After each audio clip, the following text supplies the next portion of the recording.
নমস্কার, জয়শ্রী গণেশ আপনাদের প্রত্যেককে জানাই স্বাগতম আজকের বিশেষ পর্বের অনুষ্ঠানে। আজকে মূলত আমরা আলোচনা করব যে নক্ষত্রটিকে নিয়ে, সেটি হলো হস্তা। কালপুরুষের রাশিচক্রে হস্তা নক্ষত্র অত্যন্ত গুরুত্বপূর্ণ নক্ষত্র।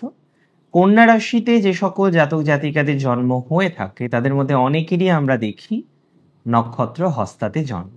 অ্যাকচুয়ালি কন্যা রাশির 10 ডিগ্রির পর থেকে ঠিক 23 ডিগ্রি 20 মিনিট এই যে স্প্যান, এই যে ডিগ্রি, তার মধ্যে যাদের জন্ম হয়েছে তাদের প্রত্যেকেরই নক্ষত্র হলো হস্তা।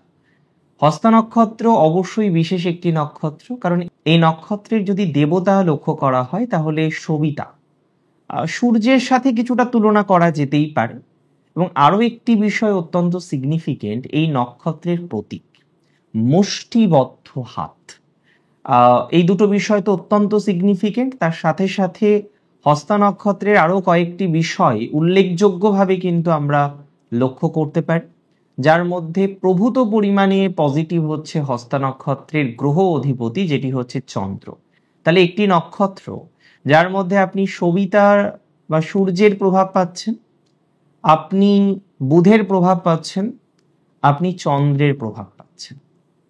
হস্তা নক্ষত্রের যদি ভূমিকা বা বৈশিষ্ট্য বা কেন হস্তা নক্ষত্র সকলের থেকে পৃথক, এই বিষয়টি আমরা বোঝার চেষ্টা করি, তাহলে আমি বলবো হস্তা নক্ষত্রের জাতক জাতিকারা হলো সজাগ করার ব্যক্তি, যিনি মানুষের মধ্যে জ্ঞানের বিকাশ ঘটান, যিনি মানুষের মধ্যে বিভিন্ন রকম তথ্য পৌঁছে দেন, যিনি হাইলি ডিটারমিনেশনকে নির্দেশ করেন, যার ডিটারমিনেশন ক্ষমতা হয়তো আকাশচুম্বী, সেই হলো হস্তা নক্ষত্র। হস্তা নক্ষত্রে জাতক জাতিকাদের মনের মধ্যে এতটাই উচ্চ আশার জায়গা ইউজুয়ালি আমরা দেখতে পাই, এবং উচ্চ আশার জন্য যে সংকল্প গ্রহণ করা, তার যে বিকশিত হওয়ার কম্বিনেশন আমরা দেখতে পাই, সেটি প্রকৃত অর্থেই ভাবার। হস্তা নক্ষত্রে জাতক জাতিকাদের মধ্যে সেই বিকাশ, সেই বিকশিত হওয়ার টেন্ডেন্সি, এটা কিন্তু ইউজুয়ালি লক্ষ্য করা যেতেই পারে। আপনি ম্যাক্সিমাম হস্তা নক্ষত্রে জাতক জাতিকাদের সাথে কথা বলবেন, ম্যাক্সিমাম ক্ষেত্রেই দেখবেন তাদের যে বেস্ট ফ্রেন্ড সেটি হচ্ছে তার মা। যদিও হস্তা নক্ষত্রে জাতক জাতিকাদের পরিচিতির সংখ্যা প্রচুর থাকে, অনেক মানুষ তাদেরকে জানে, অনেক মানুষ তাদেরকে চেনে, কিন্তু দিন শেষে হস্তাকে কিন্তু একাকিত্ব সহ্য করতে হয় অনেক ক্ষেত্রে। মানে একাকিত্ব, এই যে বিষয়বস্তুগুলো, এটা হস্তা নক্ষত্রে জাতক জাতিকাদের ক্ষেত্রে, আমি বলবো না এটা নিত্য সঙ্গী, বাট অনেক ক্ষেত্রেই সঙ্গী হয়ে যায়।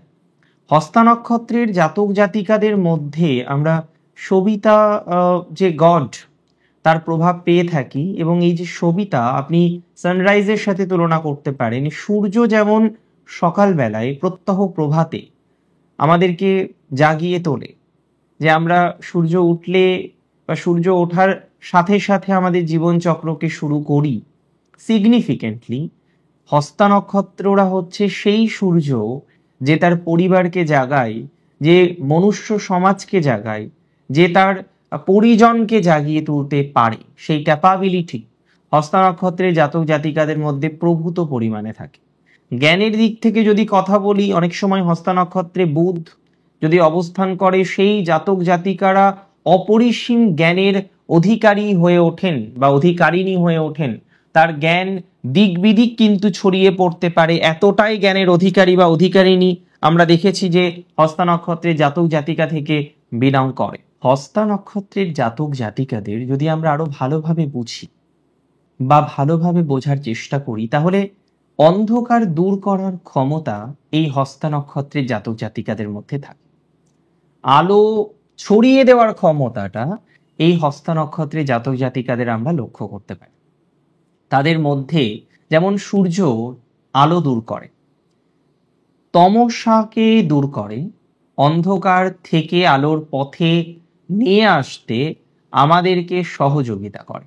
Very significant. হস্তা নক্ষত্রে জাতক জাতিকাদের মধ্যে সেই কোয়ালিটি থাকে। অনেক ক্ষেত্রে তারা অতিরিক্ত হায়ার এডুকেটেড হয়। জ্ঞানের আলোক সর্বোত্তমভাবে জীবনচক্রে যদি কার্যকরী করতে হয়, তাহলে হস্তা নক্ষত্রে জাতক জাতিকাদের থেকে শেখা উচিত, যে তাদের মধ্যে সেই ধরনের মেন্টালিটি থাকে, তাদের মধ্যে সেই ধরনের কোয়ালিটি থাকে।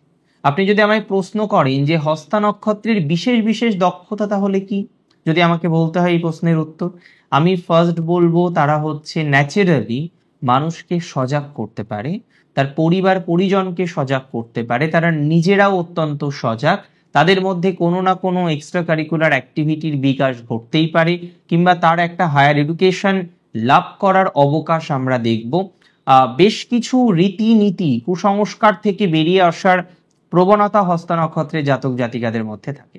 তবে চন্দ্র প্রভাবিত নক্ষত্র অত্যন্ত ইমোশনাল। আমরা হস্তা নক্ষত্রের জাতক জাতিকাদের মধ্যে ইমোশনাল অ্যাসপেক্ট তুলনামূলকভাবে বেশি মাত্রায় দেখতে পাই। যে কোনো ছোটখাটো বিষয় যেটা হয়তো অন্য আর 10 জনের কাছে কোনো বিষয়ই নয়, কিন্তু হস্তা নক্ষত্রের একজন জাতক বা জাতিকার কাছে সেটি হয়তো অত্যন্ত গুরুত্বপূর্ণ ভূমিকা পালন করে। অন্য কেউ একজন বা অন্য ব্যক্তিবর্গরা যে বিষয়টিকে নিয়ে বিন্দু মাত্র চিন্তিত থাকবে না, যে বিষয়টি নিয়ে বিন্দু মাত্র দ্বিতীয়বার ভাবার প্রচেষ্টা করবে না, সেই বিষয়টিকে নিয়েও হস্তা নক্ষত্রের জাতক জাতিকারা কিন্তু ভাবতে পারে, বা ভাবার প্রবণতা তাদের মধ্যে ইউজুয়ালি কিন্তু আমরা লক্ষ্য করতে পারি। তাহলে দিন শেষে এতটুকু বার্তা তো দেওয়া যেতেই পারে যে হস্তা নক্ষত্রের জাতক জাতিকাদের মধ্যে যে পজিটিভ সাইড বা পজিটিভ মেন্টালিটি থাকে সেটা অত্যন্ত গুরুত্বপূর্ণ। আমরা ম্যাক্সিমাম ক্ষেত্রেই দেখি তার যে পজিটিভ সাইড, পজিটিভ গুণাবলীগুলো এতটাই সুন্দর, সেটি হয়তো আরো 10 জনকে ভাবাবে। আমি বলছিলাম হস্তার প্রতীক হাত, মুষ্টিবদ্ধ হাত। আমরা মুষ্টিবদ্ধ হাত কখন দেখি? যে দৃঢ় প্রতিজ্ঞা, আমি করবই, আমি জয় লাভ করবই, এই যে মেন্টালিটি মুষ্টিবদ্ধ হাতের ক্ষেত্রে বোঝা যায়। পরিশ্রমী মেন্টালিটি তাদের মধ্যে দেখতে পারবেন আপনি। হাতের কাজের দক্ষতা অনেক ক্ষেত্রে হস্তা নক্ষত্রের জাতক জাতিকাদের মধ্যে বিকশিত হয়।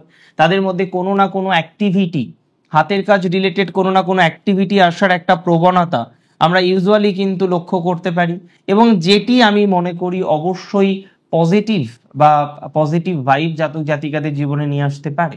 বুধ প্রভাবিত অবশ্যই হস্তা নক্ষত্রের জাতক জাতিকারা, ক্যাচিং পাওয়ারটা তাদের ভালো, ম্যাক্সিমাম ক্ষেত্রে দেখা যায় এডুকেশনের দিক থেকে সাকসেস পায়। তবে হ্যাঁ, কিছু কিছু ক্ষেত্রে ল্যাথার্জিক কোয়ালিটি আসতে পারে হস্তার।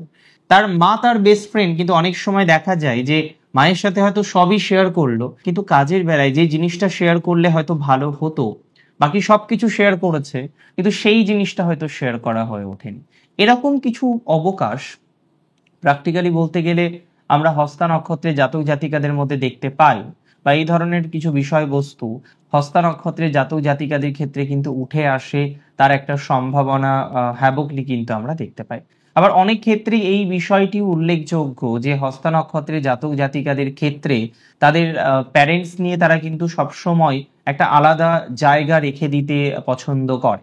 দেখুন, রবির মধ্যে যে কোয়ালিটি গুলো থাকে, দ্বাদশ আদিত্যের মধ্যে যে কোয়ালিটি গুলো থাকে, আমরা যদি পরপর ভালোভাবে লক্ষ্য করি, তার অনেক কোয়ালিটি আমরা এই হস্তা নক্ষত্রে জাতক জাতিকাদের মধ্যে দেখতে পারবো।